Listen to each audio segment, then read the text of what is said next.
Guys, लोग अपना reaction दो।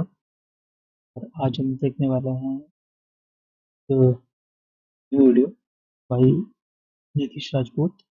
ये वीडियो दिल्ली बॉम्ब ब्लास्ट के केस में है। अभी आई थिंक जो रिसेंट ब्लास्ट हुआ था दिल्ली में, आई थिंक कुछ डॉक्टर्स वगैरह थे जम्मू एंड कश्मीर के। तो उन लोगों ने कैसे हर चीज़ों को प्लान किया, सारी चीज़ें जो में अच्छे से एक्सप्लेन की गई हैं।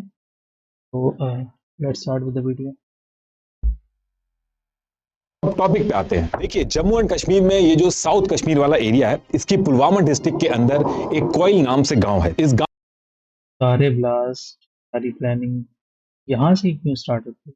के अंदर एक घर है जिसका एड्रेस है हाउस नंबर 581 मुस्लिम पोरा कोयल पुलवामा पिन कोड 19230। ये ओरिजिनल पिक है इस घर की। तो 24 फरवरी 1989 को इस घर के अंदर जो गवर्नमेंट टीचर गुलाम नबी भट्ट और इसकी वाइफ शामीना बानो रहते थे, इनके घर में एक लड़का पैदा होता है जिसका नाम ये रखते हैं उमर उन नबी। ये कोयल जो गांव था जहां उमर पैदा हुआ था, इस गांव को विलेज ऑफ डॉक्टर्स भी कहते थे, क्योंकि यहाँ पे ज्यादातर घरों में डॉक्टर या फिर मेडिकल लाइन से जुड़े लोग रहते थे। उमर जब पैदा हुआ था तो इसके घर में भी उमर को डॉक्टर बनाने का सपना था, लेकिन इस टाइम पे किसी ने सपने में भी नहीं सोचा था कि आगे चल के ये बच्चा एक ऐसा आतंकवादी बनने वाला है जो इंडिया की कैपिटल दिल्ली में जाके हमला करेगा जिसमें बहुत सारे मासूमों की जान।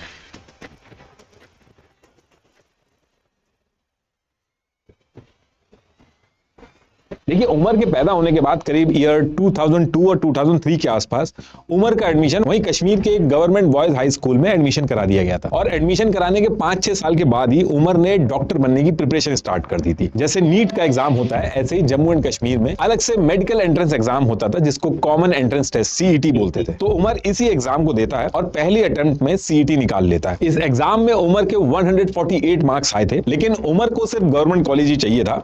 अगर आप पॉज करके लिस्ट देखोगे तो इसमें 158 मार्क्स से ज्यादा वालों को एमबीबीएस के लिए गवर्नमेंट कॉलेज मिल रहा था। उमर जो था इस टाइम पे इसको बीएससी एग्रीकल्चर वगैरह मिल रहा था, तो उमर ने इसको ऑप्ट नहीं किया और इस साल ड्रॉप कर दिया और नेक्स्ट ईयर के एग्जाम की प्रिपरेशन में लग गया। अभी तक इसका किसी भी आतंकवादी ऑर्गेनाइजेशन से लिंक सामने नहीं आया था। अब सेम टाइम पे यानी कि ईयर 2009 में उमर का जो घर था, इसके घर से 300 से 400 मीटर की दूरी पे एक और लड़का रहता था। इसका नाम था मुजम्मिल शकील।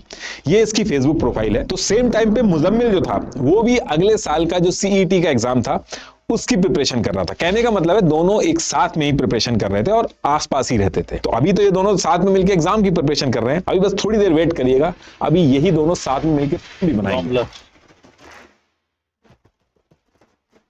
अब देखिए, इसके एक साल बाद यानी कि ईयर 2010 में सीईटी का एग्जाम होता है और उमर और मुजम्मिल दोनों एग्जाम देते हैं। उमर का रोल नंबर 318506 और मुजम्मिल का रोल नंबर 317658। इस एग्जाम में उमर के 195 मार्क्स आते हैं। पूरे जम्मू एंड कश्मीर स्टेट में 20th रैंक आती है उमर की। तो उमर को तो government medical college GMC Srinagar में एमबीबीएस मिल जाता यार, कितने ज्यादा एजुकेटेड लोग, ये कैसे, मतलब इनका कैसे ब्रेन वॉश होता है? है। ये उसके रिजल्ट की कॉपी है। और मुजम्मिल के 143 मार्क्स आते हैं, तो इसकी 701 रैंक आई थी। तो ये पेमेंट सीट से प्राइवेट कॉलेज एस्कॉम में एमबीबीएस में एडमिशन ले लेता। ये इसके रिजल्ट की कॉपी है। अब देखिए, इसके बाद दोनों उमर जीएमसी में और मुजम्मिल एस्कॉम में अपने अपनी एमबीबीएस करने चले जाते हैं। अब इसके बाद क्या होता है कि ये जो जीएमसी कॉलेज श्रीनगर था जहां ये उमर एमबीबीएस करने पहुंचा था, तो इस कॉलेज के स्टाफ में 2 लोग ऐसे आ गए थे जिनकी वजह से पूरा दिल्ली डिजाइन हुआ आगे चल के। इनमें से एक का नाम था इरफान अहमद। ये जीएमसी के अंदर पैरामेडिकल सपोर्ट स्टाफ था और ये कश्मीर के ही सोपियान डिस्ट्रिक्ट के नदीगाम एरिया से आता था। ये इसका घर है। अब ये जो इरफान था, इसको पाकिस्तान के आउटफिट जैश ए मोहम्मद और अंसार गजवात उल हिंद ने इसको अपनी तरफ कर लिया था। और इस इरफान के थ्रू ये कश्मीर के अंदर अलग अलग एक्टिविटी करते थे, जैसे हथियार सप्लाई करवाते थे। और दूसरा, इसके थ्रू जीएमसी कॉलेज और कश्मीर के अंदर जो पढ़े लिखे यूथ थे, स्पेशली डॉक्टर्स और इंजीनियर, इनको ब्रेन वॉश करके पाकिस्तान के जो अलग अलग टेरर आउटफिट्स थे इनके साथ जोड़ने का काम करता था। बाकी और भी कई सारी चीजें होती थी, जैसे जैश ए मोहम्मद की प्रोपेगेंडा वीडियोस जो होते थे और उनकी जो गाइडलाइंस होती थी, ये इरफान के पास आती थी। फिर ये उन वीडियोस को टेलीग्राम चैनल्स के थ्रू स्टूडेंट्स में भेजता था। तो इस तरीके से कश्मीर के अंदर इसने अपना अच्छा नेटवर्क बना रखा था। और ये जितने भी वीडियोस आते थे जो ये शेयर करता था, इन सारे वीडियोस में इरफान एंटी इंडिया सेंटिमेंट्स बनाता था कि देखो इंडिया कितना जुल्म कर रहा है। तो एक तो ये इरफान हो गया जो जीएमसी कॉलेज में पहले से था। दूसरा निसार उल हसन, ये जीएमसी में टीचर था। ये निसार की टीचर प्रोफाइल है वहां की। ये जीएमसी कॉलेज में जनरल मेडिसिन पढ़ाता था और सेम जैसे इरफान पाकिस्तान के टेरर आउटफिट से जुड़ा था, एंटी इंडिया बातें करता था, निसार उल हसन भी एंटी इंडिया बातें करता था, स्टूडेंट्स को ब्रेन वॉश करता था। आप यूट्यूब पे इसका नाम सर्च करोगे तो कुछ 6-7 साल पुरानी वीडियो इसकी आपको मिलेंगी जिसमें मेडिसिन वगैरह के बारे में बात कर रहा है। लेकिन एक्चुअल में ये एक सेपरेटिस्ट था जो इंडिया के खिलाफ काम करता था। उमर जब इस जीएमसी कॉलेज में आता है तो आते ही ये जो निसार और इरफान थे इनके टच में आता है और उमर से बात करने के बहुत ही कम टाइम में इरफान समझ गया था कि उमर एक पोटेंशियल कैंडिडेट है जिसको आगे चल के अपने प्लान में शामिल किया जा सकता है। क्योंकि उमर से बात करके इरफान को समझ में आ गया था कि इसके अंदर पहले से ही इंडिया के खिलाफ गुस्सा है। अब इसके बाद साल दर साल ये लोग टच में आते हैं, अलग अलग तरीके से बात करते हैं, इनके ग्रुप्स बनते हैं कॉलेज के अंदर ही। लेकिन फिर 23 मई 2014 को ये जो निसार उल हसन था, इसकी वजह से इसके ऊपर FIR नंबर 15/2014 रजिस्टर हो जाती है और इसको कॉलेज से सस्पेंड कर दिया जाता है। अब ये सस्पेंड तो हो जाता है लेकिन उसके बाद भी ये कॉलेज में आता जाता रहता था और स्टूडेंट से बात वगैरह करता था। अब इसी टाइम के बीच में ये जो इरफान था इसने उमर को एक आदिल अहमद नाम के लड़के से मिलवाया। आदिल जो था ये सेम इसी जीएमसी कॉलेज से MBBS कर रहा था, तो इरफान जो है वो आदिल को उमर से मिलवा देता है। अब यहाँ पे एक चीज और थी, ये जो आदिल था इसका एक भाई था मुजफ्फर अहमद, ये उसकी लिंक्डइन प्रोफाइल है। अब ये जो आदिल का भाई था मुजफ्फर, ये जो मुजम्मिल था जो एसकॉम से MBBS कर रहा था, ये उसके कॉलेज में था। एक बार मैं फिर से बता देता हूँ ताकि कंफ्यूजन ना हो। उमर और मुजम्मिल ये एक साथ एग्जाम क्लियर करके उमर जीएनसी कॉलेज में MBBS करने गया और मुजम्मिल एसकॉम में MBBS करने गया। उमर को उसके कॉलेज जीएमसी में आदिल मिला जो कि इरफान ने मिलाया, और आदिल का जो भाई था मुजफ्फर, ये मुजम्मिल के कॉलेज एसकॉम में था। तो उमर और आदिल जीएमसी कॉलेज में एक साथ हो गए और मुजफ्फर और मुजम्मिल एसकॉम कॉलेज में एक साथ हो गए। बाकी जो निसार और इरफान थे ये जीएमसी कॉलेज की फैकल्टी में थे जो इन चारों से टच में थे। तो इस तरीके से इनका एक ग्रुप बन गया। ये मैं इसलिए भी आपको समझा रहा हूं क्योंकि ये नाम सारे इंपॉर्टेंट है। जब दिल्ली हुआ था तो ब्लास्ट के तुरंत बाद आपने ये फोटो न्यूज में जरूर देखी होगी। इसमें ये आदिल है, ये मुजम्मिल है, ये उमर है और ये मुजफ्फर है। और ये जो लड़की की फोटो आप देख रहे हैं तो इसकी भी एंट्री अभी आगे होगी, आप बस थोड़ा सा वेट करिए। कैसे मटेरियल इकट्ठा हुआ, कैसे बनाया गया, ये सारी प्लानिंग कैसे हुई, एक एक चीज आपको डिटेल में बताऊंगा। तो ये सारे लोग जब अपने अपने कॉलेज से MBBS कर रहे थे तो ये लोग आपस में मिलते थे और एंटी इंडिया बातें करते थे। ये सारी चीजें चलती रहती हैं। और फिर इसके बाद ईयर 2017 में पहले उमर ने जीएमसी कॉलेज से अपना MBBS पूरा किया, ये इसकी MBBS की ओरिजिनल कॉपी है। और फिर सेम टाइम पे मुजम्मिल ने भी एसकॉम से अपनी MBBS पूरी की। और फिर 7 जनवरी 2018 को पहले मुजम्मिल ने मेडिकल काउंसिल में अपना रजिस्ट्रेशन करवाया। इसका रजिस्ट्रेशन नंबर 15130 था, ये इसका प्रैक्टिकल लिंक है। ऐसे ही 2 महीने बाद 7 मार्च 2018 को उमर ने भी अपना रजिस्ट्रेशन करवाया विद रजिस्ट्रेशन नंबर 15313 और ये उमर का प्रैक्टिकल लिंक है। अब MBBS तो इन लोगों का सबका पूरा हो गया था। अब इसके बाद इनको अपना MD पूरा करना था। तो इसके लिए उमर और मुजम्मिल दोनों नीट PG का एग्जाम देते हैं। ये इनके रिजल्ट की कॉपी है। उमर की ऑल इंडिया रैंक 1334 थी और जम्मू एंड कश्मीर स्टेट में 17 रैंक आई थी। तो उमर तो सेम उसी GMC श्रीनगर कॉलेज में दोबारा से एडमिशन लेके अपनी MD स्टार्ट कर देता है। ये इसके अलॉटमेंट लेटर की कॉपी है। ये रीकाउंसलिंग के बाद जो अलॉटमेंट लेटर था ये उसकी कॉपी है। बाकी मुजम्मिल के इस एग्जाम में थोड़े कम मार्क्स आए थे तो इसने हरियाणा के पानीपत में NC medical college and hospital था, पहले वहां पे as a junior resident job की। लेकिन फिर कुछ टाइम के बाद ये जम्मू एंड कश्मीर में वापस आके स्किम्स में एज जूनियर रेजिडेंट काम करने लगा। तो कहने का मतलब है कि अभी ये सारे के सारे, चाहे इरफान, निसार हों, ये चारों हों, ये सारे के सारे जम्मू एंड कश्मीर में ही थे। अभी ये फरीदाबाद नहीं पहुंचे थे, जम्मू कश्मीर में ही रह के ये अपनी पढ़ाई भी कर रहे थे और पढ़ाई के साथ साथ इन्होंने अंसार गजवात उल हिंद की मेंबरशिप भी ले ली थी और धीरे धीरे करके पाकिस्तान के कई हैंडलर्स के टच में भी आ गए थे। ये उन पाकिस्तान हैंडलर्स के नाम है जिनके टच में थे, एक बार आप पॉज करके देख लेना। लेकिन जो फ्रंट फेस था वो इरफान ही था। इरफान क्या करता था कि ये पाकिस्तान हैंडलर्स से सिक्योर्ड एनक्रिप्टेड एप्स जैसे थ्रीमा, सिग्नल, सेशन, ब्रायर और एलिमेंट के थ्रू इंस्ट्रक्शंस लेता था और कश्मीर के अंदर पाकिस्तान से जो इंस्ट्रक्शन आते थे उसके हिसाब से एक्टिविटी करता था। इरफान का कश्मीर के अंदर जो टारगेट होता था वो doctor, engineer, university teacher, students, इन सबको ब्रेन वॉश करके पाकिस्तान के जो टेरर मॉड्यूल थे उनसे जोड़ता था, क्योंकि इंडियन सिक्योरिटी का ध्यान इन पढ़े लिखे लोगों पे बहुत कम होता था। इसके साथ साथ इरफान श्रीनगर के नौगाम के हजरत अली मस्जिद में भी जाता था, वहां भी ये जाके कई सारे लोगों को इन्फ्लुएंस करने की कोशिश कर रहा था। और जो काम टेलीग्राम के थ्रू इरफान ऑलरेडी बहुत टाइम से कर रहा था, उस टाइम पे सेम चीज पढ़ने के साथ साथ उमर, मुजम्मिल, आदिल, मुजफ्फर, इन लोगों ने भी स्टार्ट कर दी थी। जैसे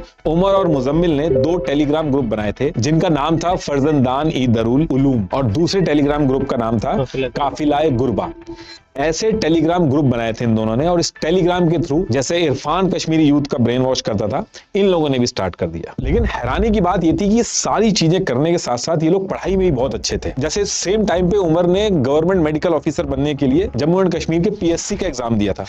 पूरे जम्मू एंड कश्मीर स्टेट में टॉप किया था, नंबर 1 रैंक आई थी इसकी। ये इसके रिजल्ट की कॉपी है, इसमें आप देखोगे सबसे ऊपर हाईएस्ट 82 मार्क्स उमर के लिखे हैं, और ये इसका सिलेक्शन लेटर है। लेकिन इस टाइम पे आर्टिकल 70 वगैरह हट गया था, तो ज्वाइनिंग में डिले हो गया था, और उसके बाद उमर का एकदम माइंड चेंज हो गया था। तो नंबर 1 रैंक लाने के बाद भी इसने जॉब ज्वाइन नहीं की, और अपनी एमडी जो कर रहा था ये जीएमसी कॉलेज से, वही कंटिन्यू रखता है। तो अक्टूबर 2021 में अपनी एमडी कंप्लीट करते हैं, और फिर दिसंबर 2021 में उमर, मुजम्मिल और मुजफ्फर, ये तीनों जम्मू एंड कश्मीर से निकल के दिल्ली से 30 से 35 किलोमीटर दूर हरियाणा की फरीदाबाद डिस्ट्रिक्ट के दौज विलेज में एक यूनिवर्सिटी है, अल फला यूनिवर्सिटी, ये यहां पे जाते हैं। आदिल वही जम्मू एंड कश्मीर में रहता है, क्योंकि आदिल इनका जूनियर था, तो उसकी एमडी अभी कंप्लीट नहीं हुई थी, उसकी एमडी 2022 में कंप्लीट होनी थी।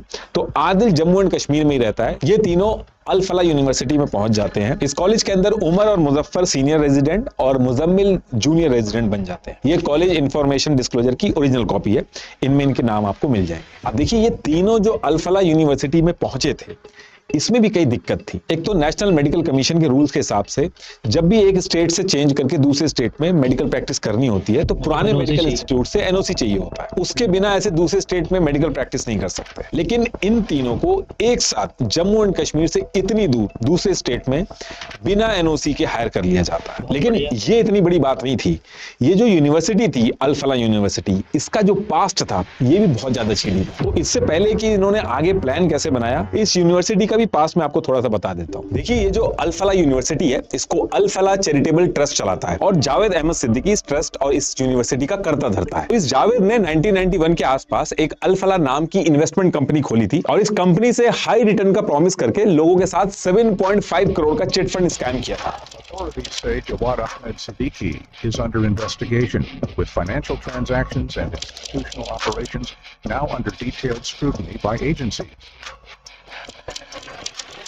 और फिर उस पैसे को वाइट करने के लिए इसने एक ही एड्रेस पे शेल कंपनीज खोली। ये उन शेल कंपनीज की लिस्ट है, सबका एक ही एड्रेस है। और फिर इससे जो पैसा आया, इससे जावेद ने 8 सितंबर 1995 को अल फला चैरिटेबल ट्रस्ट बनाया, जिसमें फाउंडिंग ट्रस्टी इसने खुद को बनाया। और इसके बाद इसकी एक कंपनी थी तरबिया एजुकेशन और डेवलपर के नाम से। इस कंपनी के थ्रू इसने कुछ मरे हुए लोगों को जिंदा दिखा के फर्जी पावर ऑफ अटर्नी और फेक डॉक्यूमेंट के बेसिस पे जमीन सस्ते में खरीदी। ये उनमें से एक का डेथ सर्टिफिकेट है, इसमें आप इसका नाम देखो और फिर डेथ की डेट देखो। आप पावर ऑफ अटर्नी का डॉक्यूमेंट देखो, आप सेम मरे हुए आदमी के थ्रू रजिस्टर करवा रखा है इसने। ऐसे ही मल्टीपल मरे हुए लोगों के नाम से शेल कंपनीज बना के ब्लैक को व्हाइट किया गया। और फिर हरियाणा के अंदर फरीदाबाद के दौज विलेज, जहां पे अभी ये उमर और उसके दोस्त अभी पहुंचे हैं, यहां पे अल फला school of engineering and technology खोला इसने। और खोलने के बाद आर्टिकल 31 के अंडर माइनॉरिटी स्टेटस भी लिया इसने।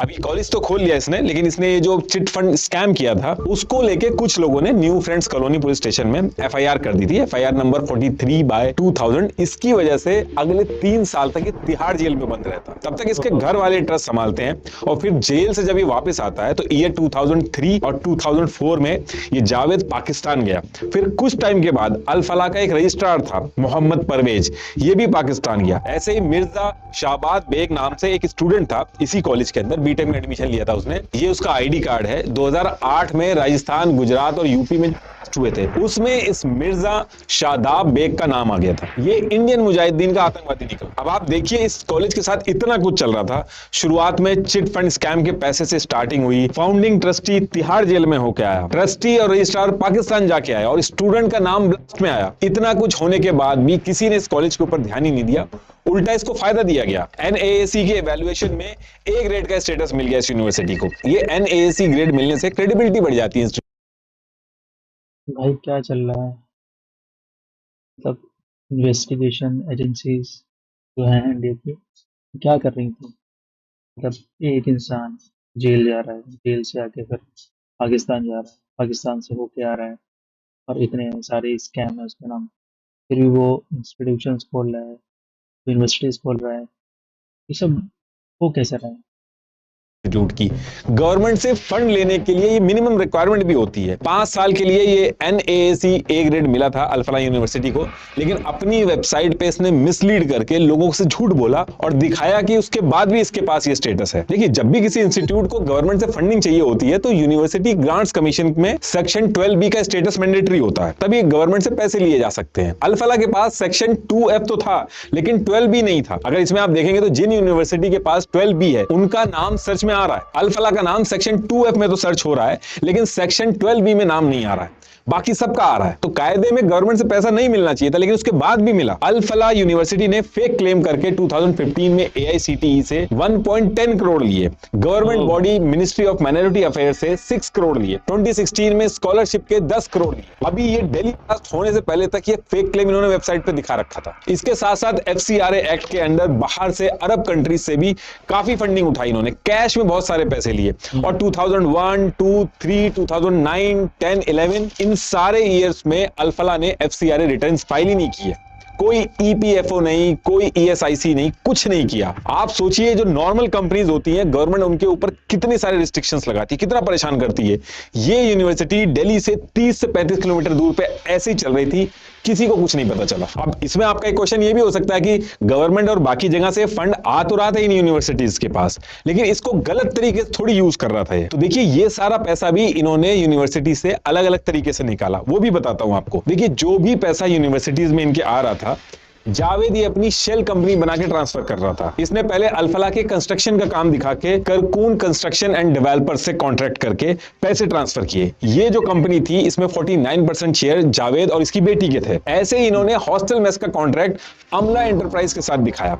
इस कंपनी में 49% जावेद की बीवी और 49% शेयर बेटे के नाम पे थे। इसी तरीके से 10 से ज्यादा शेल कंपनीज बना के अल्फला से 415 करोड़ रुपीस बाहर निकाले गए। एक पेन नंबर पे 11 बैंक अकाउंट जुड़े हुए, और फिर ये पैसा दुबई में भी भेजा गया। आप एक बार इसका रेवेन्यू देखिए, कितनी तेजी से हर साल बढ़ रहा था। और सिर्फ इतना ही नहीं, अभी भी एजेंसीज इन्वेस्टिगेशन कर रही हैं कि ऐसा कैसा कोइंसिडेंस है कि जम्मू एंड कश्मीर से इतनी दूर हरियाणा में लास्ट 6 बैचेस में 50% से ज्यादा बच्चे और डॉक्टर कश्मीर से ही आ गए, और वो भी बिना किसी NOC के। और इसके साथ साथ 100 से 150 फर्जी पेशेंट्स की फाइल भी पकड़ी गई है। अभी उस पर भी इन्वेस्टिगेशन चल रही है कि ये किस लिए बनाई गई है। तो देखिए, ये तो इस यूनिवर्सिटी का बैकग्राउंड हो गया। अब वापस अपनी स्टोरी पे आते हैं कि ब्लास्ट इन्होंने किया कैसे और प्लानिंग कैसे करी। तो देखिए, दिसंबर 2021 में उमर, मुजम्मिल और मुजफ्फर इस यूनिवर्सिटी में आ जाते हैं। इस यूनिवर्सिटी के हॉस्टल की बिल्डिंग नंबर 17 में ये सब रहने लगते हैं। उमर रूम नंबर 4 में रह रहा था, मुजम्मिल रूम नंबर 13 में रह रहा था। और इसके साथ साथ एक चीज और होती है, शाहीन सईद नाम की एक औरत थी, ये भी इस कॉलेज में आ जाती है और उमर और इसके दोस्त के आने से जस्ट 1 महीने पहले आती है, और ये रूम नंबर 32 में रह रही थी। अब ये जो शाहीन थी, इसका भी बहुत इंपॉर्टेंट रोल है इस पूरे दिल्ली ब्लास्ट में। इसका भी थोड़ा सा बैकग्राउंड बता देता हूं। लखनऊ के केसर बाग से थी ये भी पढ़ने में बहुत तेज थी। यूपी स्टेट का medical entrance exam CPMT top किया था इसने। GSVM मेडिकल कॉलेज में गवर्नमेंट एम्प्लॉय बन गई थी ये। और जिस टाइम पे GSVM मेडिकल कॉलेज में गवर्नमेंट एम्प्लॉय थी, इसी टाइम पे ये एक इंडियन ओरिजिन के फॉरेन डॉक्टर के टच में आई थी। उसी के बाद से ये एकदम एंटी इंडिया हो गई थी, और फिर ईयर 2013 में बिना किसी को बताए गवर्नमेंट जॉब छोड़ के गायब हो गई थी। डिपार्टमेंट ने इसको मल्टीपल नोटिस भेजे, लेकिन कुछ इसका पता नहीं चल पाया। और इस टाइम पे इसने एक जफर नाम के आदमी से शादी भी की थी, 2 बच्चे भी हुए थे, लेकिन उसके बाद इसका डिवोर्स हो गया था। और फिर इसके बाद ये थाईलैंड गई, थाईलैंड से सऊदी गई, वहां फिर इसने मजमहा यूनिवर्सिटी में जॉब की। ये इसका प्रूफ है कि ये वहां पे जॉब कर रही थी। और फिर इसके बाद ये UAE में गई, जहां पे जैश ए मोहम्मद के हैंडलर से मिली। यहां पे मीटिंग करने के बाद 3 बार ये पाकिस्तान गई। इसके लिंक्डइन में भी अगर आप देखोगे तो पाकिस्तान के कई सारे कनेक्शन ऐड है। इसके पास जो पासपोर्ट थे, वो 3 अलग अलग एड्रेस पे पासपोर्ट बनवाए थे। एक चीज़ बताओ, तो नॉर्मल इंसान है, अगर वो पासपोर्ट के लिए जाए ना, तो अब जैसे हमारी बात हुआ है, तो पासपोर्ट के लिए जाता है ना, तो इतनी सारी चीज़ें होती हैं, ये फॉर्म भरो, वो फॉर्म, फिर इन्वेस्टिगेशन वगैरह थोड़ी बहुत होती है। फिर उसके बाद जाके काफ़ी दिन के बाद सारी चीज़ें एकदम सही से हो जाती हैं, उसके बाद पासपोर्ट अप्रूव होता है। लेकिन एक ही एड्रेस पे, एक आइडेंटिटी के, मतलब 3 पासपोर्ट कैसे, मतलब कुछ हो रहा था क्या उस टाइम? ने, एक लखनऊ के एड्रेस पे, दूसरा कानपुर के एड्रेस पे और तीसरा इसने अपने भाई परवेज अंसारी के एड्रेस पे बनवा रखा था। तो ये सारा बैकग्राउंड था, इस सारी जगह से घूम के वापस इंडिया में आती है। गवर्नमेंट जॉब से एब्सकॉन्ड थी, बिना किसी लेटर, बिना किसी एनओसी के उमर लोगों के साथ 1 महीने पहले अल-फलाह यूनिवर्सिटी ज्वाइन कर लेती है। अल-फलाह यूनिवर्सिटी कोई एनओसी नहीं मांगता इससे। अब अल-फलाह यूनिवर्सिटी के अंदर ये सारे लोग मिलते हैं। अब ये कोई कोइंसिडेंस था कि यहाँ पे आके मिले या पहले से प्लान था, ये तो अभी डिस्क्लोज नहीं हुआ, लेकिन ये लोग कॉन्टिन्यूअसली वॉइस कॉल्स और एनक्रिप्टेड मैसेजेस के थ्रू जम्मू एंड कश्मीर में जो इरफान था उससे कनेक्टेड थे। अब इसके बाद क्या होता है कि ये जो इरफान था, ये इरफान तहरीके तालिबान पाकिस्तान टीटीपी इस ग्रुप का एक मेंबर था। इसका कोड नेम था उकासा। तो इरफान ने इन लोगों को इससे इंट्रोड्यूस करा दिया था और उकासा इन लोगों को इंडिया में मल्टीपल टाइम बात करने के बाद टर्की बुलाता है ताकि इनको ट्रेनिंग वगैरह दी जा सके इंडिया में कुछ बड़ा करने के लिए। और फिर मार्च 2022 में उमर, मुजम्मिल और मुजफ्फर ये लोग टर्की जाते हैं। टर्की में उकासा अपने एक हैंडलर को भेजता है, वहां जाके इनकी ट्रेनिंग करवाता है। 20 दिन तक टर्की के अंदर इनकी ट्रेनिंग होती है। VBID का फॉर्म बनाना सिखाया जाता है, इनको ड्रोन फॉर्म की ट्रेनिंग कराई जाती है। ये सारी ट्रेनिंग और प्लान समझ के लोग वापस इंडिया आते हैं। अब वापस आने के बाद प्लान ये था कि ये लोग इंडिया की मल्टीपल सिटीज में कोऑर्डिनेटेड तरीके से एक बहुत बड़े लेवल का हमला करेंगे और ये जो बम बनाएंगे ये फर्टिलाइजर का यूज करके बनाएंगे। RDX वगैरह को फैसिलिटेट करने में प्रॉब्लम होती थी, तो इन फर्टिलाइजर्स का यूज करके लोग बम बनाएंगे और मल्टीपल कार, करीब 32 कार्स में ये बम बना के फिट करेंगे और अलग अलग सिटीज में हमले करेंगे। और सेम टाइम पे ये लोग हमास स्टाइल ड्रोन बना के भी हमला करेंगे इंडिया की अलग अलग सिटीज पे। अब प्लान इनका ये पूरा रेडी था। ये प्लान बनाने के बाद इन्होंने अपनी टीम डिवाइड कर ली, अपने काम डिवाइड कर लिए। उमर और मुजम्मिल इस पूरे हमले को लीड कर रहे थे। इनको की लोकेशन फाइनल करनी थी, उनके लिए जो रॉ मटेरियल मैनेज करना था, वो सारा प्लान बनाना था। और शाहीन को 2-3 काम दिए गए थे। एक तो इसको साइड बॉम्बर हायर करने थे और एक टेस्ट डॉक्टर की टीम बनानी थी ताकि हमला किया जा सके। और इसके साथ साथ शाहीन को इस पूरे ऑपरेशन के फंड्स के लिए कोऑर्डिनेशन करना था। जब ये प्लान इनिशियल स्टेज पे था तो इन लोगों ने बाहर से फंड मंगाना अवॉइड किया क्योंकि इंडियन एजेंसीज के सर्विलांस बहुत बड़ा हुआ था उस टाइम पे। तो इन लोगों ने खुद से ही पैसे अरेंज किए। 6 लाख रुपए मुजफ्फर ने दिए, 5-5 लाख मुजम्मिल और शाहीन ने दिए, 2 लाख उमर ने दिए और आदिल जो जम्मू एंड कश्मीर में MD कर रहा था 8 लाख उसने दिए। ऐसे करके 26 लाख रुपए इन्होंने इकट्ठे किए और इस प्लान पे काम करना चालू किया। इस पूरे ऑपरेशन का जो बेस था और जो कोऑर्डिनेशन होना था वो जम्मू एंड कश्मीर से होना था। तो आदिल तो जम्मू एंड कश्मीर में ऑलरेडी था और उसके लिए उमर को भी जम्मू एंड कश्मीर में बीच बीच में जाना था। तो जब ये सारी चीजें फाइनलाइज हो जाती है और काम डिवाइड हो जाता है तो उमर अल-फलाह छोड़ के कुछ टाइम के लिए जम्मू एंड कश्मीर में GMC में जॉब का इंटरव्यू देता है और वहीं उसका सिलेक्शन हो जाता है और जम्मू एंड कश्मीर चला जाता है और वहां से सारा कोऑर्डिनेशन करता है। जॉब बस नाम की थी। और इसके साथ साथ एक आदमी कोऑर्डिनेशन के लिए अफगानिस्तान में भी चाहिए था इनको, तो उसके लिए मुजफ्फर को ये दुबई के रास्ते से सेम टाइम पे अफगानिस्तान भेज देते हैं। बाकी जो बचे मुजम्मिल और शाहीन थे ये यही फरीदाबाद की अल-फलाह यूनिवर्सिटी में रुकते हैं और धीरे धीरे करके फंड्स और रॉ मटेरियल इकट्ठा करना चालू करते हैं। अब इसके बाद मुजम्मिल और शाहीन हरियाणा के अंदर लक्ष्मी बीज भंडार और मदन बीज भंडार से थोड़ा थोड़ा करके अमोनियम नाइट्रेट और NPK फर्टिलाइजर खरीदना स्टार्ट करते हैं ताकि बम बनाया जा सके। ऐसे कर करके इन्होंने अलग अलग जगह से 1600 kg अमोनियम नाइट्रेट और NPK फर्टिलाइजर इकट्ठा कर लिया था। और मुजम्मिल और शाहीन जब ये के लिए रॉ मटेरियल और फर्टिलाइजर इकट्ठा कर रहे थे तो ये दोनों को एक दूसरे से प्यार हो जाता। शाहीन का डिवोर्स हुआ था और 11 साल बड़ी थी, लेकिन सितंबर 2023 को मुजम्मिल और शाहीन अल-फलाह यूनिवर्सिटी के पास एक मस्जिद थी, वहां पर 6000 रुपए की मेहर की रकम देके शादी कर लेते हैं। अब इसके बाद नवंबर 2023 का टाइम चल रहा था और 21 नवंबर 2023 को जो मैंने शुरू में उमर के कॉलेज में निसर उल हसन के बारे में बताया था कि जो टीचर था उसके कॉलेज में, इसके बारे में जम्मू एंड कश्मीर के लेफ्टिनेंट गवर्नर मनोज सिन्हा को पता चलता है। वो कहते हैं कि आदमी बहुत खतरनाक है, एक टिकिंग टाइम की तरह है ये कॉलेज के लिए, और इसको आर्टिकल 311-12C का यूज करके कॉलेज से निकाल देते हैं। और जैसे इसको निकाला जाता है ये भी सीधा फरीदाबाद पहुंचता है अल-फलाह यूनिवर्सिटी में। जिस बंदे को इस तरीके से निकाला गया हो जम्मू एंड कश्मीर में, उसको बिना NOC के अल-फलाह यूनिवर्सिटी में जनरल मेडिसिन डिपार्टमेंट में असिस्टेंट प्रोफेसर बना दिया जाता है। तो अब इसके बाद उमर जो था, जो जम्मू एंड कश्मीर में था, वो अपने कुछ काम निपटा के वापस अल-फलाह यूनिवर्सिटी आ जाता है। अब इसके बाद ये सारे लोग अल-फलाह यूनिवर्सिटी में पहुंच के यहां से अपने प्लान को आगे बढ़ाते हैं। बिल्डिंग नंबर 17 के रूम में ये पूरा ऑपरेशन की प्लानिंग करने लगे। हॉस्टल्स के जो रूम थे इनके, इसको इन्होंने कमांड सेंटर की तरह बना दिया था। पेमेंट्स की डिटेल, कार कैसे खरीदी जाएंगी, रूम कैसे रेंट पे लिए जाएंगे, फेक सिम की डिटेल, सारी की सारी प्लानिंग यहीं से हो रही थी। इन्होंने अलग अलग आईडी पे 17 सिम खरीदे और 7 सेकंड हैंड फोन नेपाल से मंगाए थे इसी टाइम पे। और बम की इंटेंसिटी बढ़ाने के लिए कुछ केमिकल्स की जरूरत होती थी, वो भी ये लोग अल-फलाह यूनिवर्सिटी की केमिस्ट्री लैब से सीक्रेट डेलिबरेटली चुरा चुरा के इकट्ठा कर रहे थे। इस यूनिवर्सिटी के अंदर इनको बहुत ज्यादा फ्रीडम भी मिली, ये अपने हिसाब से छुट्टी ले सकते थे। इनफैक्ट सारे काम इनको रात में करने होते थे, तो ज्यादातर इनको नाइट शिफ्ट मिली। कॉलेज के अंदर से ही बैठे बैठे ये लोग इंडिया के बाहर के जो हैंडलर्स थे उनके साथ भी टच में रहते थे। मुजम्मिल एक मंसूर नाम का आदमी था उससे, और उमर हासिम नाम के हैंडलर से कोऑर्डिनेट कर रहा था इंडिया के बाहर। और ये सारी बातें जो करते थे कोड वर्ड में करते थे, एकदम एनक्रिप्टेड मैसेजेस के थ्रू, जैसे हार्ट स्पेशलिस्ट, आई स्पेशलिस्ट, इस तरीके के कोड वर्ड यूज करते थे। वेपन के लिए ये लोग कहते थे मेडिसिन स्टॉक, लोकेशन जहां हमला करना होता था उसको ऑपरेशन थिएटर बोलते थे। जब रॉ मटेरियल रेडी हो जाता था तो ये लोग मैसेज भेजते थे, biryani is ready, get ready for दावत। और पूरे प्लान की जो डिटेल्स होती थी ये लोग डायरेक्ट ईमेल से नहीं भेजते थे, इन्होंने एक जीमेल की आईडी बना रखी थी, उसका पासवर्ड आपस में सबने शेयर कर रखा था। एक दूसरे को डायरेक्ट ईमेल भेजने की बजाय ड्राफ्ट बनाते थे, उसमें सारा मैसेज लिख देते थे, और जिसको ये मैसेज भेजना होता था वो उस आईडी से खोलता था और उस ड्राफ्ट को पढ़ लेता था। ओ भाई, तो ये सारी चीजें चलती रहती हैं। इसके बाद ईयर स्टार्ट होता है 2025। इस ईयर के स्टार्टिंग में ही ये जो इनका पूरा प्लान था ये फाइनल स्टेज पे आ चुका था। हर चीज ये लोग बहुत तेजी से करने लगे थे। शाहीन भी बहुत तेजी से फंड इकट्ठा करना चालू कर देती है। पहले ये चांदनी चौक के हवाला ऑपरेटर और मेवात के एक एजेंट के थ्रू 20 लाख रुपए इकट्ठे करती है, और फिर एक एनजीओ और मेडिकल वेलफेयर एसोसिएशन के नाम पे 20 लाख रुपए और क्राउड फंडिंग से इकट्ठे करती है। इस टाइम पे इनकी सारी चीजें तो पूरी होती जा रही थी as per plan. Side box की भी टीम बनानी थी इनको।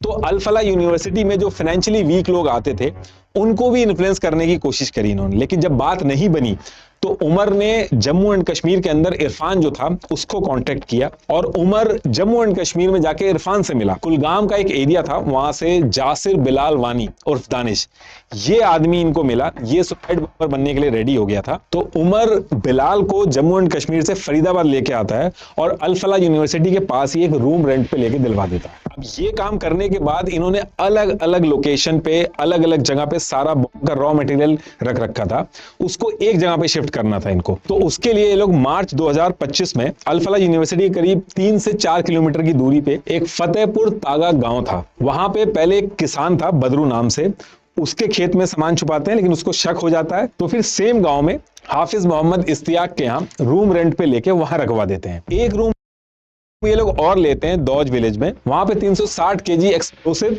और एक चीज बताओ कि जैसे ये सारा सामान जब ऐसे रूम लेके रखवाया गया, तो ये जो मतलब जिसका भी वो रूम था वो जान नहीं पाया कि इस रूम में क्या सामान रखा है, और जाके मतलब एफआईआर करे या किसी को बोले। मतलब इतनी सारी चीज़ें रखी जाती रहीं, स्टोर करती रहीं, लेकिन उसके बाद भी किसी को ये नहीं पता चला कि है क्या इसमें।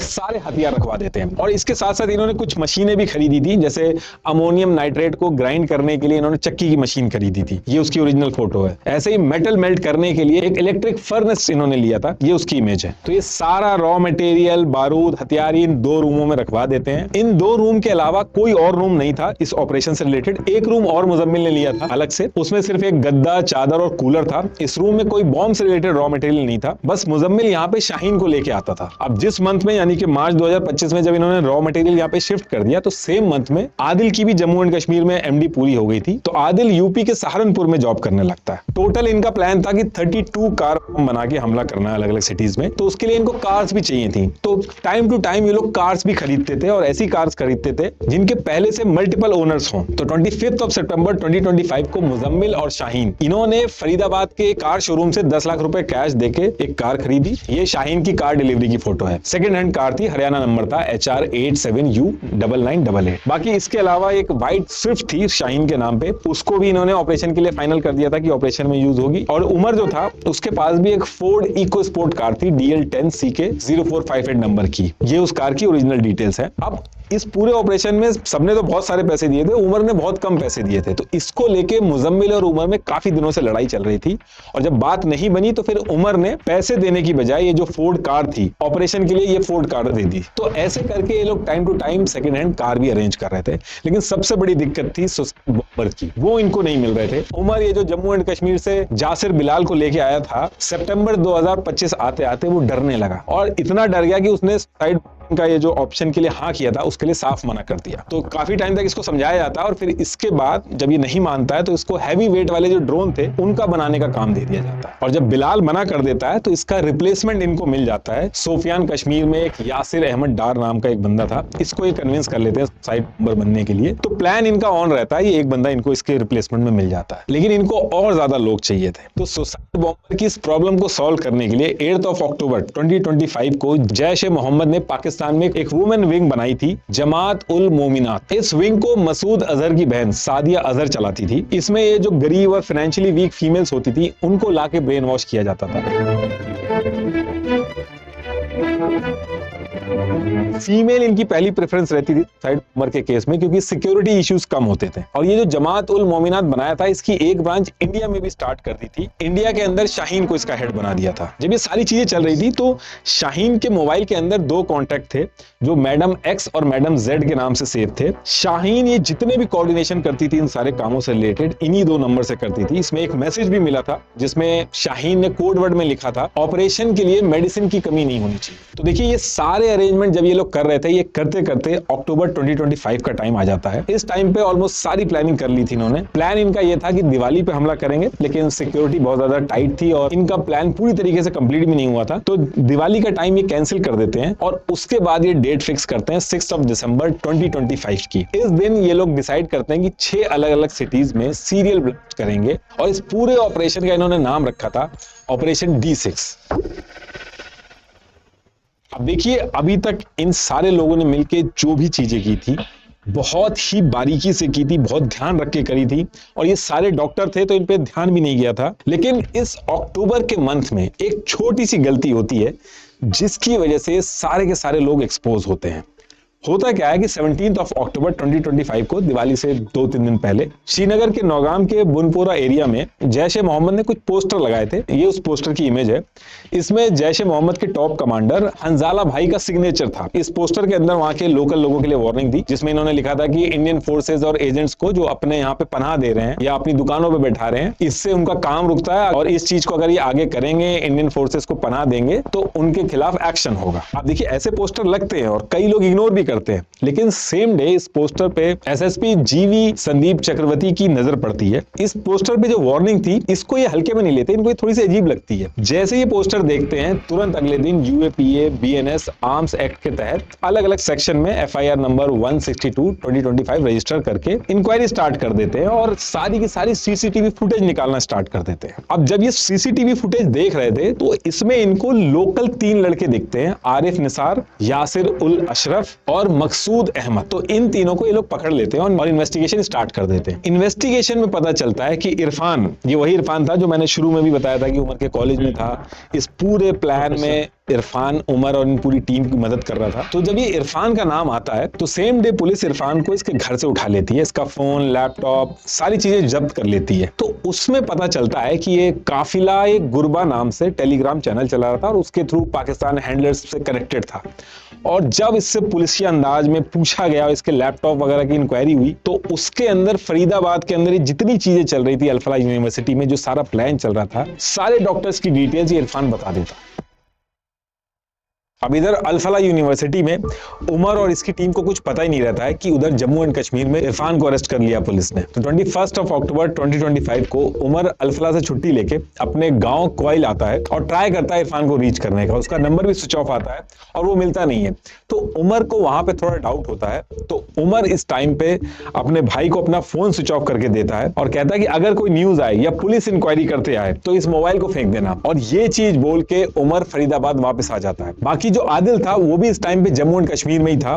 4 अक्टूबर की इसकी शादी थी तो ये लीव लेके उस टाइम पे जम्मू एंड कश्मीर में ही था। ये वहीं जम्मू एंड कश्मीर में टाइम टू टाइम पोस्टर वगैरह लगाता था। जो ये सारे पोस्टर होते थे एंटी इंडिया होते थे। तो ऐसे ही 27 अक्टूबर 2025 को इसने रायनावारी और जदीबाल एरिया में पोस्टर लगाने चालू किए।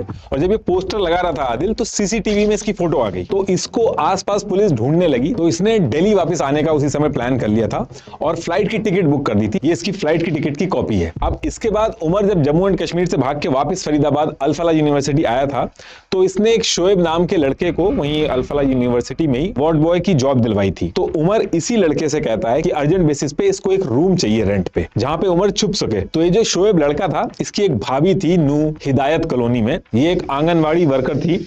इनके यहाँ उमर को छुपाने के लिए एक रूम रेंट के लिए अरेंज कर देता है लड़का। अब रूम अरेंज होने के बाद उमर एक कार के अरेंजमेंट में लग जाता है और कार इसको अपने नाम से नहीं लेनी थी, तो एक आमिर रशीद अली नाम का एक आदमी था, उसको जम्मू एंड कश्मीर से बुलाता है और OLX पे ये लोग जल्दी जल्दी में कार ढूंढने स्टार्ट करते हैं। और फिर एक सोनू नाम के आदमी से उसको ये 10,000 रुपए कमीशन देते हैं और 1,70,000 में फरीदाबाद के सेक्टर 37 में एक रॉयल कार जोन है, यहां से एक व्हाइट कलर की Hyundai i20 car HR26CE 7674 2013 model था, ये ले लेते हैं। 11 साल में 5वीं बार ये कार सेल हुई थी। उमर को अपने नाम पे नहीं लेनी थी, इस वजह से ये आमिर को लेके आया था और इस कार के ऊपर 2,000 का चालान भी पेंडिंग था। अब ये कार लेने के बाद ये दोनों पोल्यूशन सर्टिफिकेट बनाते हैं और फिर उसके बाद आमिर जो जम्मू एंड कश्मीर से आया था, उमर उसको वापस भेज देता है और 6:36 पे शाम को इस कार को उमर जो था वो अल फलाह यूनिवर्सिटी पे ले जाके पार्क कर देता है। अब इससे पहले कि उमर अपना सामान लेके अल फलाह यूनिवर्सिटी से निकल के जाता, अगले ही दिन 30 अक्टूबर को जम्मू एंड कश्मीर पुलिस अपने साथ हरियाणा पुलिस को लेती है और अल फलाह यूनिवर्सिटी पे रेड मार देती है। Kashmir police, along with Haryana police, carried out coordinated raids at Al Falah University, with officials saying some suspects fled the scene during the operation. और रेड मारते ही सबसे पहले मुजम्मिल को पकड़ती है और जैसे ही मुजम्मिल पकड़ा जाता है, इसका लैपटॉप, फोन वगैरह सारी चीजें जब्त होने स्टार्ट हो जाती हैं और उमर और शाहीन और बाकी जितने सपोर्टर थे इस यूनिवर्सिटी से भागना स्टार्ट कर देते हैं। 2:41 पे उमर जो कार खरीदी थी उसने एक दिन पहले i20, उसको लेके अल फलाह यूनिवर्सिटी से भाग जाता है। अब इसी कार से थोड़े दिन बाद ही रेड फोर्ट के पास हमला होने वाला है। अब पुलिस जो मुजम्मिल के लैपटॉप, डायरी, फोन वगैरह ये सारी चीजें निकालती है तो उनको पता चल जाता है कि यहाँ पे ये सारी प्लानिंग चल रही थी। उमर, शाहीन और आदिल, इन सबके नाम भी यहाँ पे सामने आ जाते हैं और रॉ मटेरियल ये लोग ऐसा कुछ बना रहे हैं, इसके बारे में भी पुलिस को पता चल जाता है। अब अल फलाह यूनिवर्सिटी से निकल के उमर एकदम टेंशन में सबसे पहले एक मेडिकल पे जाता है, वहां पे अपना फोन चार्ज करता है, फिर मेडिकल वाले का फोन मांग के एक जगह फोन मिलाता है और उस फोन नंबर को डिलीट कर देता है बात करने के बाद। फिर अपने घर पे फोन मिलाता है, 40,000 रुपए अपने भाई को ट्रांसफर करता है और घर पे बताता है कि अब कुछ दिन एग्जाम होने हैं तो काफी दिन तक ही बिजी रहेगा। और फिर 2 फेक आईडी पे प्रीपेड सिम खरीद के जो रूम रेंट पे लिया था शोएब की भाभी के यहाँ नू हिदायत कॉलोनी में, वहां पहुंच के 1 किलोमीटर की दूरी पे कार पार्क करके लगा देता है और फिर उसी रेंटेड रूम पे, जो कि 10 बाय 14 फीट का रूम था, वहीं रहने लगता है। ये उस घर की फोटो है। इस पूरी ड्यूरेशन में जितने टाइम इस घर में रहता है उमर, पुलिस के डर से इस रूम से निकलता ही नहीं है। ये नहाता नहीं है, ना ही कपड़े चेंज करता है, टॉयलेट भी वहीं दीवारों पे करता है और स्टूल भी वहीं प्लास्टिक के बैग में करता है। बस सिर्फ रात को 10 से 11 बजे के बीच में नू अलवर रोड पर चुपके से एक ढाबे पे खाना खाने जाता था और खाना खा के वापस आ जाता था। बीच बीच में मकान मालिक का हॉटस्पॉट लेके हैंडलर से बात करता था, बाकी इसके अलावा बिल्कुल भी बाहर नहीं निकलता था। ये जिस तरीके से उस रूम में रह रहा था, इतनी ज्यादा बदबू आने लगी थी इसके रूम में। जो मकान मालकिन थी, जो शोएब की भाभी थी, वो कंप्लेन करने लगती है शोएब से, लेकिन उमर 3 से 4 दिन का और टाइम मांगता है कि उसके बाद वो खाली कर देगा। बाकी शाहीन जो थी वो लखनऊ पहुंच के पुलिस से छुपके दुबई निकलने का प्लान बना रही थी। और जब ये सारी चीजें चल रही थी तो पुलिस 5 नवंबर 2025 को आदिल का पता चल जाता है, तो सहारनपुर के हॉस्पिटल से आदिल को अरेस्ट कर लेती है। और आदिल जो था वो बॉम्ब बनाने का जो सारा रॉ मटेरियल और हथियार वगैरह की जो एग्जैक्ट लोकेशन थी वो सारी चीजें बता देता है। आदिल ने GMC अनंतनाग कॉलेज के लॉकर में AK-47 रखी थी, तो पुलिस सबसे पहले जाके तो वो रिकवर कर लेती है। इसके बाद पुलिस 12 अलग अलग टीम बनाती है और अल फलाह यूनिवर्सिटी दाहौज विले में सर्च ऑपरेशन स्टार्ट करती है। पहले टीम को अल फलाह यूनिवर्सिटी में जो सारी कार्स इन्होंने खरीद के रखी थी, उन कार्स के अंदर AK-47, पिस्तौल, असॉल्ट राइफल, ये स्क्रीन आप पॉज करके देख लेना, इतनी सारी चीजें रिकवर हुई। इसके बाद पुलिस की टीम दौज विलेज और फतेहपुर तागा में, जहां इन्होंने 2 रूम रेंट के सारा बॉम्ब का रॉ मटेरियल और हथियार वगैरह रखे थे, वहां पहुंचती है। वहां पे 12 सूटकेस में 358 kg कार एक्सप्लोसिव एकदम रेडी कंडीशन में था, राइट अवे उससे हमला हो सकता था। इसके साथ फतेहपुर तागा वाला जो रूम था, यहां से 2553 kg अमोनियम नाइट्रेट, 2900 kg और बाकी सारे हथियार वगैरह रिकवर हो जाते हैं। और जब ये सारी चीजें कर रहे थे तो सेम टाइम पे इस ऑपरेशन से हटके अहमदाबाद में एक अदालाज टोल प्लाजा था। यहाँ पे एटीएस ने अहमद मोईउद्दीन अब्दुल कादिर नाम के एक आदमी को पकड़ा। इसने चाइना से एमबीबीएस कर रखी थी। इसके पास 4 लीटर कैस्ट्रॉल ऑयल रिकवर होता है और इंक्वायरी करते हैं तो पता चलता है कि ये बहुत ही खतरनाक एक राइसिन पॉइजन डेवलप कर रहा था ताकि वाटर सप्लाई में इस जहर को मिला के लोगों की जान ले सके। लेकिन ये जो था ये उमर वाली टीम से एकदम अलग केस था। अब ये सारी न्यूज जब आउट होती है तो उमर को भी पता चल जाता है। 9 दिन से उमर उसी एक रूम में छुपा बैठा था और फिर 9th ऑफ नवंबर 2025 को रात में 11 बजे इस रूम से बिना किसी को बताए थोड़ी दूर पे जो अपनी कार पार्क कर रखी थी उस कार को लेता है और निकल जाता है। अब यहां से कुछ ही घंटों के अंदर दिल्ली के अंदर होने वाला था।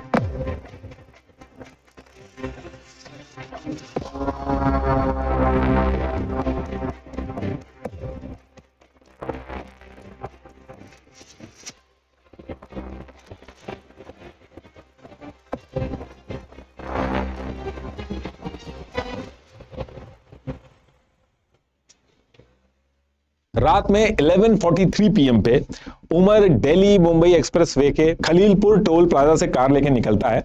इसके कुछ देर बाद 1:01 पे उमर नू की फिरोजपुर जिरका की बिवा रोड के एचडीएफसी बैंक के एटीएम पे पैसा निकालने के लिए कार को रोकता है। ये एटीएम से घुसने से पहले की निकलते हुए इमेज है, लेकिन यहां पे पैसे निकलते नहीं है। तो ये क्या करता है, ये एटीएम का जो गार्ड था मोहर सिंह उसको अपनी कार में बिठाता है और दूसरी जगह एटीएम ढूंढने निकलता है। फिर वहां से 76,000 रुपीज निकाल के 1,000 रुपए इस गार्ड को देता है और इस गार्ड को वापस इस एचडीएफसी एटीएम बैंक पे ड्रॉप कर देता है। ये गार्ड को छोड़ते टाइम की इमेज है। और फिर इसके बाद उमर रात भर कुंडली पलवल मानेसर एक्सप्रेसवे और NH44 मथुरा रोड पे ड्राइव करता रहता है और फिर इसके बाद दिल्ली में एंट्री मारता है। और दिल्ली में एंट्री मारने के बाद आश्रम चौक, DND flyover, Mayur Vihar, India gate, Connaught place दिन भर घूमता है दिल्ली में। आप एक बार ये सारी इमेजेस टाइम के साथ स्क्रीन पे आप देख रहे होंगे, एक बार पॉज करके आप देख लेना कि दिल्ली में लाइन बाय लाइन ये कहां घूमा। अब इसके बाद 2:34 पे दिन में ये तुर्कमान गेट के पास फैज ए इलाही मस्जिद में जाता है। वहां पे 10 से 15 मिनट रुकता है और उसके बाद निकलता है। ये मस्जिद से निकलने के बाद की इमेज है। इसके बाद ये 3:19 पे सुनहरी मस्जिद वाली जो पार्किंग है उसमें घुस जाता है कार लेके। मंडे का दिन था तो लाल किला बंद था तो भीड़ कम थी और पार्किंग भी खाली थी। इसी पार्किंग में कार पार्क करके अंदर जो बॉम्ब था वो असेंबल करना स्टार्ट करता है। 3 घंटे तक ये इसी पार्किंग में रहता है और फिर 3 घंटे के बाद 6:28 पे ये पार्किंग से बाहर निकलता है और फिर लाल किला मेट्रो स्टेशन के गेट नंबर 4 के पास वाली रेड लाइट पे पहुंचता है। और जब यहां सिग्नल रेड होता है और भीड़ इकट्ठी हो जाती है तो ये 6:52 पे कर देता है। इस ब्लास्ट का इंपैक्ट बहुत दूर तक जाता है। 15 लोगों को अपनी जान गंवानी पड़ती है, 20 से ज्यादा लोग इंजर्ड हो जाते हैं। विजुअल्स आपने ऑलरेडी देख रखे होंगे, फोटोज ऑलरेडी आपने न्यूज में देख रखी होगी कि धमाका कितना बड़ा होता है। और फिर जब ये ब्लास्ट हो जाता है तो यूएपीए, बीएनएस एक्सप्लोसिव एक्ट के अंदर FIR 1049 रजिस्टर हो जाती है और next day 11th of November 2025 को एनआईए इस केस को रजिस्टर कर देती है। ये FIR की कॉपी है। और इसके बाद सेम डे लखनऊ से शाहीन को अरेस्ट कर लिया जाता है जो दुबई भागने का प्लान कर रही थी। 13th ऑफ नवंबर 2025 को अल्फला यूनिवर्सिटी की मेंबरशिप को सस्पेंड कर दिया जाता है। ईडी भी इसमें एंट्री मारती है मनी लॉन्ड्रिंग के सेक्शन 19 के अंडर। अल्फला का जो चेयरमैन था जावेद सिद्दीकी जो इतने टाइम से बचा हुआ था उसको अरेस्ट कर लेती है। बाकी उमर उसका जो गांव था कोयल, जहां पे शुरू में मैंने वीडियो के स्टार्टिंग में बताया था जहां इसके पैदा होने पे सब लोग सोच रहे थे कि डॉक्टर बनेगा, एनआईए की टीम उसी गांव के उसी घर में जाती है, उसके फैमिली मेंबर का डीएनए लेती है और मैच करके कंफर्म हो जाता है कि ये जो तो ये उमर नहीं किया है। उमर ने जैसा अपने भाई को कहा था कि जैसे ही खबर आए तो मोबाइल फेंक देना, तो उमर के भाई ने जब मुजम्मिल अरेस्ट हुआ था उसकी जो न्यूज आई थी तभी मोबाइल को तालाब में फेंक दिया था। एनआईए ने इस मोबाइल को रिकवर कर लिया था, इसका जो डेटा था वो रिस्टोर कर लिया था। इसमें से 12 वीडियोज मिली थी। एक वीडियो आपने देखी होगी, वो वायरल भी हुई थी जिसमें वो अलग अलग चीजें बता रहा था। बाकी ये जो वीडियो उमर के घर से शुरू हुई थी ये उसके घर की फोटो है, उस घर को भी अब गिरा दिया गया, ये उसकी इमेज है। बाकी अपनी कन्वीनियंस के हिसाब से दिल्ली ब्लास्ट को न्यूज और सोशल मीडिया से ऐसे गायब करवा दिया गया जैसे कोई आतंकवादी हमला हुआ ही ना हो। Operation Sindoor is still going on, लेकिन दिल्ली में जो होने की वजह से 15 लोगों की जान गई है उसके बारे में बात नहीं हो रही है। लास्ट में एक बार फिर से आपको बता तो क्या बोले, मतलब अच्छी पोजीशंस पे डॉक्टर्स, इंजीनियर्स, वो ऐसी चीज़ें कर रहे हैं, तो फिर इस देश का क्या होगा? और समझ ये नहीं आता है कि कोई आपको कुछ भी समझा रहा है रिलीजन के नाम पे। अब कैसे मतलब अपने लोगों को ही मार सकते हो, बॉम्ब ब्लास्ट प्लान करते हो, मतलब किसी और को मारने का प्लान करते हो। तो कैसी चीज़ें हो रही हैं? हम लोगों को समझना होगा कि ये देश जो है, ये हम सबका है।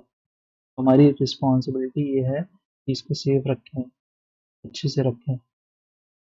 लेकिन हैं कुछ लोग कि कोई भी कुछ भी आके बोल रहा है तो उसकी बातों में आ जाते हैं। तो ये था मेरा रिएक्शन इस वीडियो पे। अगर आपको मेरा रिएक्शन अच्छा लगा हो, प्लीज़ मेरे चैनल को लाइक करें, सब्सक्राइब करें। तो दैट्स ऑल। So much.